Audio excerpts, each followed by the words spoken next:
I found explicit emails between my fiancé and his ex where he says he's still in love with her, trashes my body, and admits he can't even get off unless he's thinking about her, and I'm ready to pack my bags without saying a word. My fiancé, Dale, and I have been together for 5 years.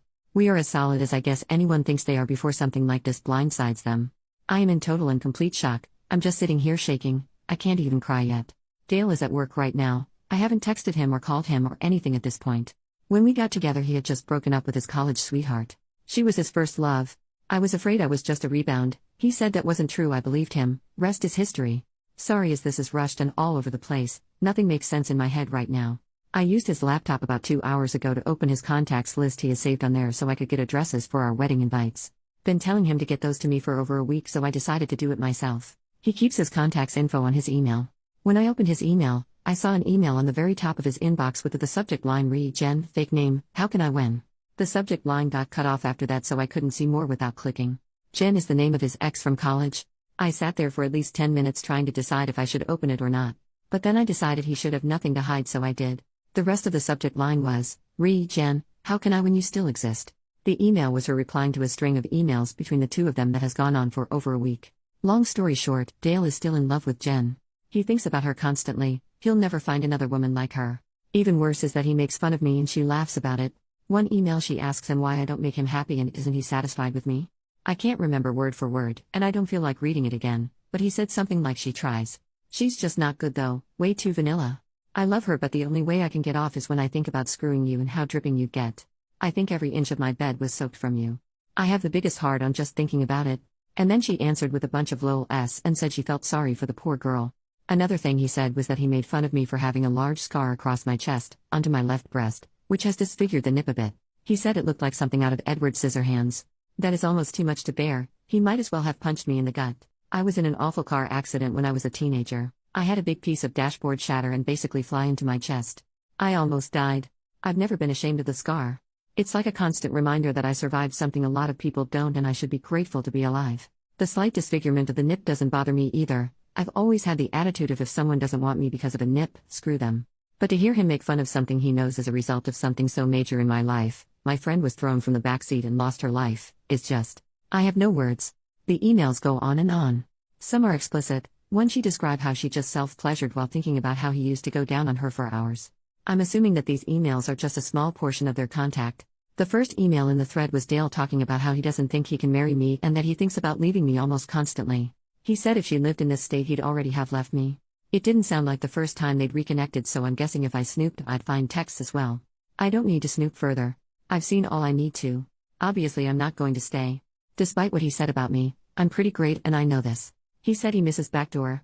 Apparently I'm too vanilla to give it to him. Thing is, I've tried to initiate that as I enjoy it and he told me he wasn't into that. So he lied. Just to cast me in bad light. I'm so freaking mad I just want to throw his crap into a pile and light it on fire. But I won't. Because I don't want to give him the satisfaction of knowing how much he hurt me. I'm not sure why I posted here. It's too fresh to talk to my friends and family. Should I just pack my stuff and leave with no explanation? Just ghost? I've got too much dignity to scream and cry in front of him. I don't know what to do. I don't know if I want comfort or advice or what. I just needed someone to know what happened so I don't feel so alone right now. Update. Hey everyone. First off, thank you for caring so much about my situation. You all have great advice, encouragement, and you help me hold on to the strength I need to make it through this. I still have a lot to get through and I'm hurting so much right now. It comes in waves. Sometimes I feel so empowered and strong, then 10 minutes later I'm crying in a ball and feel like I can't move or do anything. Last night I texted Dale and told him that my best friend, Jake, had gotten into a fight with his boyfriend and I was going to go stay with him so he could vent and have somebody with him. I told Jake what happened and showed him the emails. I took pictures of them on my phone in case I needed them for whatever reason. Jake and his boyfriend Mike, who he had obviously not gotten into a fight with and was there, were infuriated, and we all just sort of cried together for a while. They stayed up with me almost all night helping me figure out my next moves. We all agreed that taking the high road was the best route. We made a list of all the things that were necessary to get out of the apartment. Mike is a property manager for a different apartment complex, so this morning he called my property manager and gave her a very condensed, detail-free version of what was happening. I have always thought it important to get to know your property manager in case you ever have a situation where they can help you out, so she always really liked me. Dale and I have been paying rent on a month-to-month basis for about 3 months because we were starting to look for houses to purchase after we settled down after the wedding. My property manager told Mike that working out getting my name off of the rental agreement wouldn't be a problem and to not worry about the 30-day notice that she typically requires for a tenant moving out. As far as finances go, I make about 70% of our combined income and Dale only covers about 30%. When Jake, Mike, and I were discussing the logistics of me moving out, Mike brought up the point that Dale does not make enough to cover the required 3 times rent and income each month. Meaning he will most likely be given notice to move out if he cannot find a roommate fast. We lived in a 1-bedroom, so I doubt he'll be able to find someone quickly who is willing to sleep on a couch versus having their own bedroom. Especially since I purchased the couch, so there isn't even one there anymore. The thought of this brings me great pleasure, as I'm sure you can imagine. Jake and I each called out of work today and we rented one of those mover pickup trucks. We were pretty organized after making our list, and it only took us a couple of trips to get my stuff out and into Jake and Mike's garage for the time being. Dale texted me a couple of times asking how Jake is and if I'm coming home after work tonight. I told him I'm already home, not exactly a lie, I was there at the time, and then I said Jake was going to be okay and that I just couldn't believe how awful people can be to the people they love. Dale agreed and said that he was glad he had such a good girl like me. It was tempting to say something about how I'm just so vanilla that way.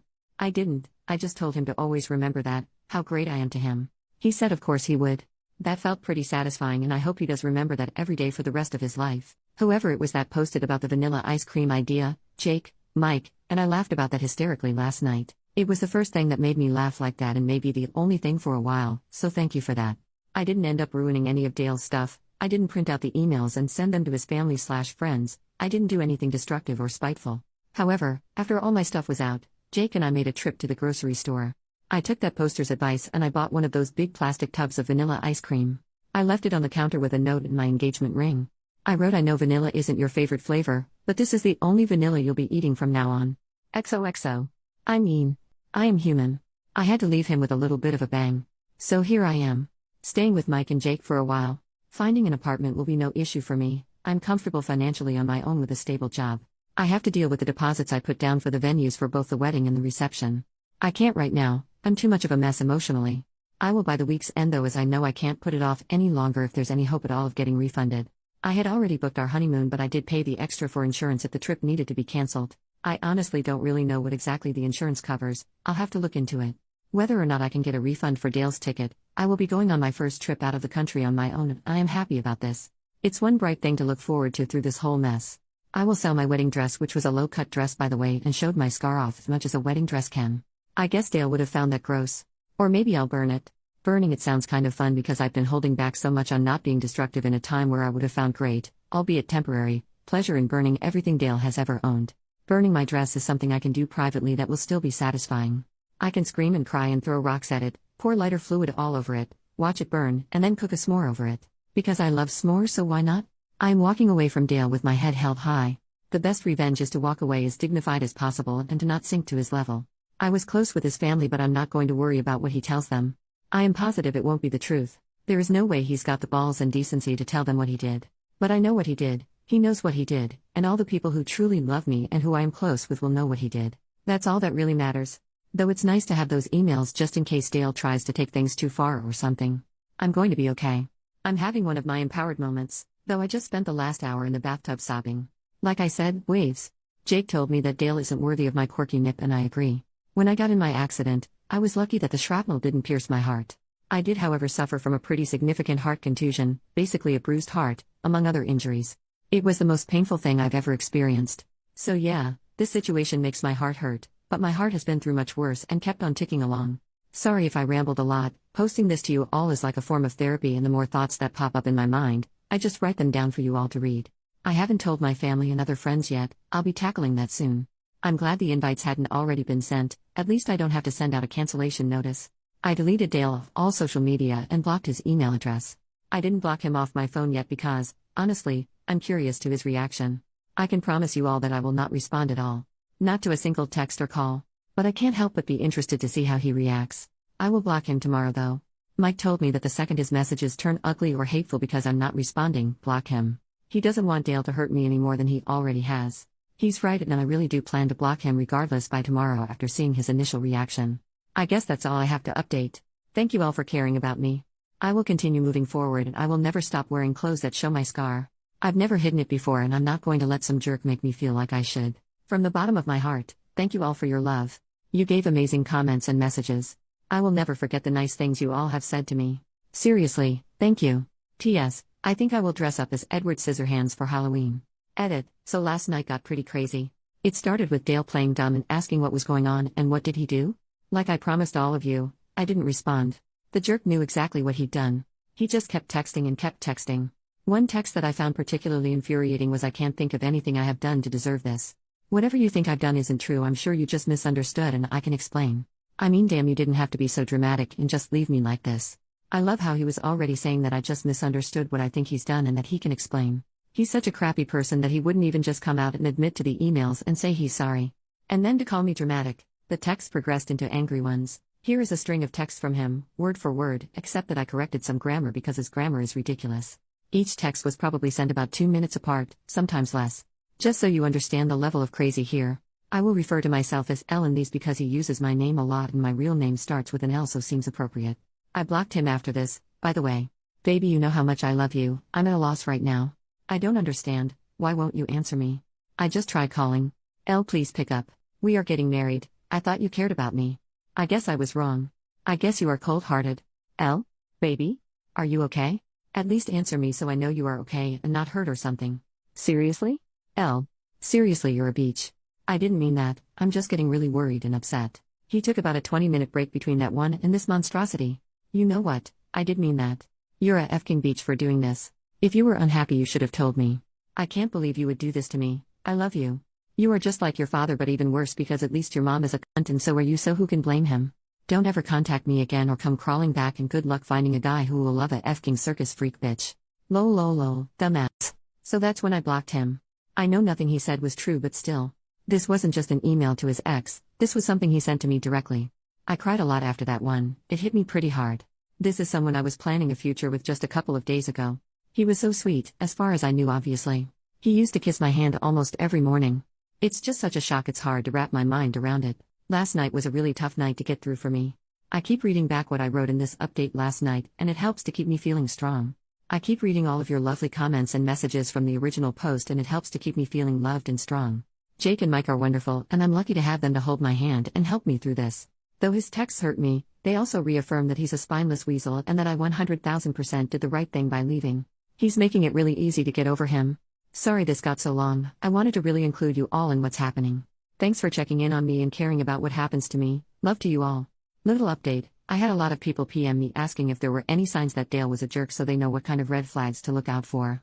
Honestly, no. I wish I could say yes to that so I could potentially prevent others from going through what I did or something similar. He was very attentive and loving. He never once made fun of my appearance. To my face, he seemed to appreciate my ambition and independence. I never felt controlled or criticized for being a financially stable, educated woman. I had a therapist after I lost my friend in the accident. My father had also walked out earlier that year, so we were discussing this and how I hadn't seen it coming. My therapist told me that people can make you see whatever they want you to see, but that they can't keep up the facade forever. Things almost always come to a head eventually. The only thing you can do is be secure enough with yourself to understand that the faults of others has nothing to do with you. Just make sure you surround yourself with enough good people that you can afford to lose one or two along the way. I suppose that would be my advice on the matter. Love people openly and let yourself be loved, but always keep hold of yourself and make sure you have yourself covered should someone let you down along the way. As far as the dress goes, I believe I will take the advice of many of you and donate it to flood victims. It is a beautiful gown. I think what I will burn instead is my reception dress. I've got to burn something. Second update. Hey Reddit. I am doing great. I haven't spoken to Dale since our split, though he did show up at Jake and Mike's place twice and they had to basically shoo him away, and he would send flowers and cards to Jake and Mike's place for me for close to 3 months before giving up. I have no idea what is happening in his life these days, which is a wonderful thing. I ended up going on my honeymoon alone and it was fabulous. I went to Spain and had such incredible experiences. And the food. You all, it was wonderful. About 5 months ago I bought a home. My very first home. Just a small little starter home, and it's not much, but it's mine and I love it. I've also done a fair share of traveling. Mostly by myself because there is something just empowering and magical about traveling by yourself. Quiet moments alone, just taking in amazing sights and experiences. Though I've also traveled with Jake to Canada, which was a very fun trip, and had a Vegas trip with 5 other friends. As far as my romantic life, I'm having fun. I'm staying single, and I would like to stay single for a while. Unless I meet someone who just sweeps me off my feet. I have met some men during my travels and around the city that seem to have no problem with my circus freak scar though. So that's about it. I am forever grateful to how much you all rallied around me and lifted me up during a very low time. It meant and still means so much. You are all wonderful, kind people. Even when I logged on to this account today for the first time in months, I still had people messaging me words of encouragement as little as 2 weeks ago. That is, not to sound corny, sort of magical. That complete stranger shows such compassion. Thanks for being rad, Reddit.